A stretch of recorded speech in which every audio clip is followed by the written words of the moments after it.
So, when they announced that there was going to be 2 episodes coming out this week, I thought, oh, okay, this is going to lead with like some big arc that overarches between 2 episodes. Man, I'm really looking forward to seeing what this show has to come up with. No, it turns out the reason they did 2 episodes is because the first one that they aired was just a big pile of nonsense. What's going on, everybody? Welcome to Sector for Nerds. Today, I'm here to give you guys my thoughts on Daredevil Born Again, episodes 5 and 6. Make sure you guys like this video and subscribe to the channel. Plenty of great content every single week here, you guys, so you definitely don't want to miss out on any of it. Man, we had like over an hour and a half of content tonight, and I really don't have much to talk about. I remember hearing the reports that were coming out around this show regarding the reshoots and things like that. And y'all can correct me if I'm wrong, but I'm pretty sure of like everything that was reshot, and they have the 9 episodes and everything like that. There was one episode that wasn't touched when it comes to the reshoots. And I'm almost certain that it was that 5th episode, that first one that we saw tonight, because it just didn't feel like the Daredevil show, not only just the Daredevil show of old, but the Daredevil show of new. I've already said that, yeah, like as much as I'm enjoying this new Daredevil Born Again series, it's not the Netflix show. But this show still has a certain pacing to it and a different feel to it. That 5th episode that we just watched tonight, folks, I don't know what that was. Everything was taking so freaking long. Legit, this is one of my biggest complaints about the Andor series, the one that all the Star Wars fans love. It's like there's a difference between a long-term story and a story that's taking too long to tell. This was a story that was taking too long to tell. You just had these scenes just dragging on, like the scene with the police officer and the joke. And then you have the scene with the guy in the vault, like all of it. It was going so freaking long. It's like, get to the point. Like, yeah, don't get me wrong. The original Daredevil show had a slower pace to it, but it's stuff was going on. Like every minute of time that was utilized in that show, it felt like something important was happening. This scene, it was like, okay, let's take maybe 15 minutes of content and let's just drag it out to about 40 minutes. How can we just expand it and stall? And it's what Andor does too, believe it or not. The point is, it's like nothing of importance happened in this episode. What, is it going to set up for like Miss Marvel to join this show? Is that what the setup was? I'm going to tell you what, you guys, if this is what the original Daredevil Born Again series was supposed to look like,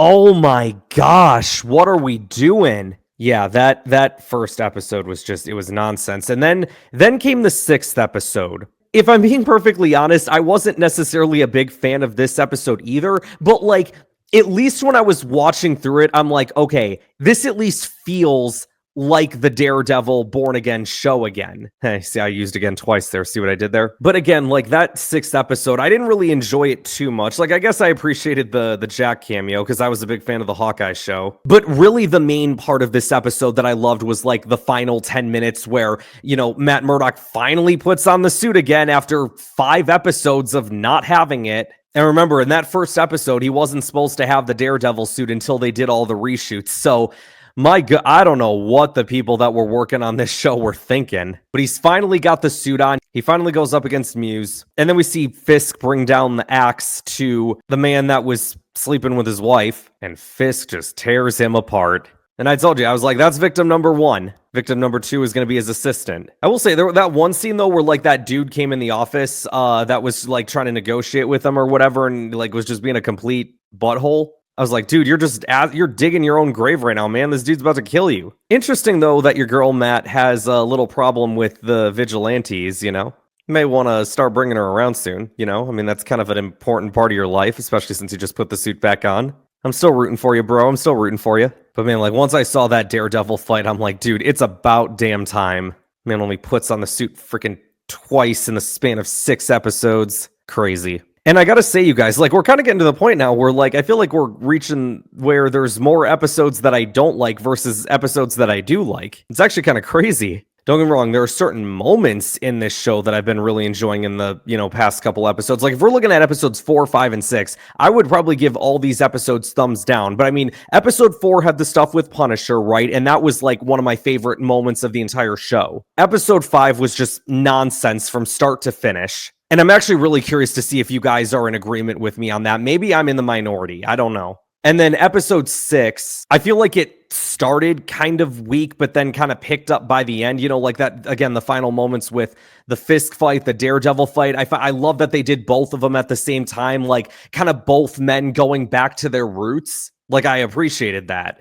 This story's about the two of them, I mean, surely Daredevil and Fisk have to meet again by the end of this series, right? Like, they'll probably set up another fight between the two? But I also don't know how it's necessarily gonna end because there's also a season 2. Dude, what if the finale ends with, like, Fisk winning? And that sets up season 2. Like, I would be down for that. And given all the losses that this man takes in the MCU, he certainly could use a win. I remember when I was watching the 5th episode with my brother and a friend of ours, and my brother was like, hey, I don't want this whole episode to just be the bank robbery thing. And I was like, bro, I came to the realization that was going to be about 10 minutes ago. And that was when we got like halfway through the episode, Dude, what even was that? And then episode 6, it was kind of like, yeah, I mean, this is whatever, and then by the end of it, I was like, okay, maybe now going into the final 3 episodes, maybe it's really going to pick up from here. Because like, it's so interesting because like, I thought this show had a strong start, right? Like I thought episode 1 was really good. I thought episode 2 went down a little bit, but then episode 3 picked it back up. And I'm like, okay, all right, I can kind of get behind what we're doing here.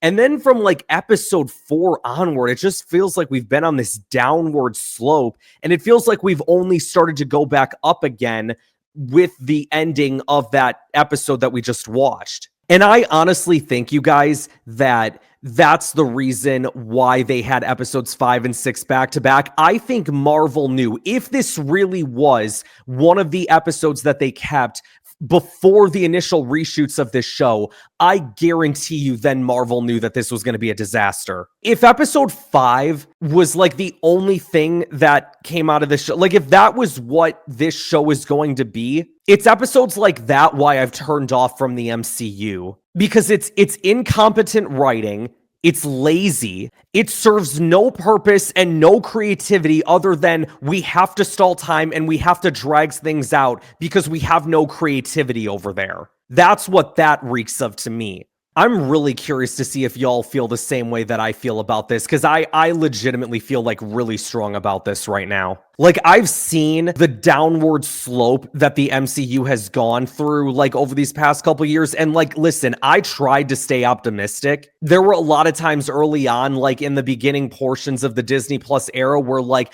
I was trying, man. I was trying to get into it. I was trying to enjoy all the content that they were giving us. But a lot of it, man, it's just, like, none of it has any rewatchability. I don't feel motivated to go back and rewatch any of it. Ultimately, a lot of it just comes down to, like, the stories are just lame. I'm so glad, like, considering the fact that they did reshoots for the show, I am very grateful for that because it has given us some good episodes out of it.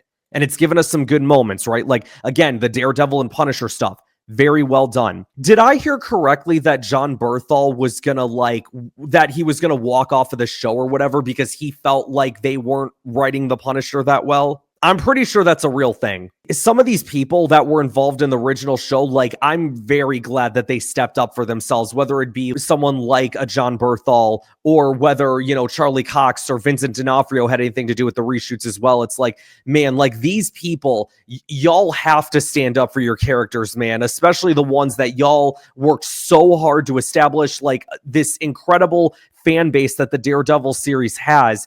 And for the MCU to try and go in and tear that down, I'm not sitting here saying that it's intentional, right? It's just like the people don't know what they're doing. Like that's really all it comes down to. So you have to be able to hold these people accountable and be like, hey, no, that's not what my character would do. Don't put that in there. Let's rewrite that. Let's work on this a little bit. That was honestly like one of my biggest issues, and I talk about Star Wars because I'm a big Star Wars fan, but one of my biggest issues with the Kenobi series was just like, there were so many moments of just like stupid writing and moments of like, why would Darth Vader do this? Or why would he not do this? Why do you have someone as the main character of the show that's not Obi-Wan Kenobi in here or Darth Vader? Why do you have her as the center point? This was a really weird week. If I'm going to be optimistic, because that's always been me, is trying to be optimistic as best I can. Hopefully from here, the final 3 episodes of this show are absolutely fantastic. I'm keeping my fingers crossed. But man, what they did this week was just absolutely atrocious and insulting. I am curious to see if you guys agree with my thoughts on this, though. Maybe some of y'all are out there thinking like, oh, episode 5 was the best episode of the whole series. To each his own, as I always say. All right, you guys, that is going to wrap us up for today. Thank you guys so much for watching. Be sure to like this video, subscribe to the channel, share this video with others to help support the channel, and I will see you guys next time.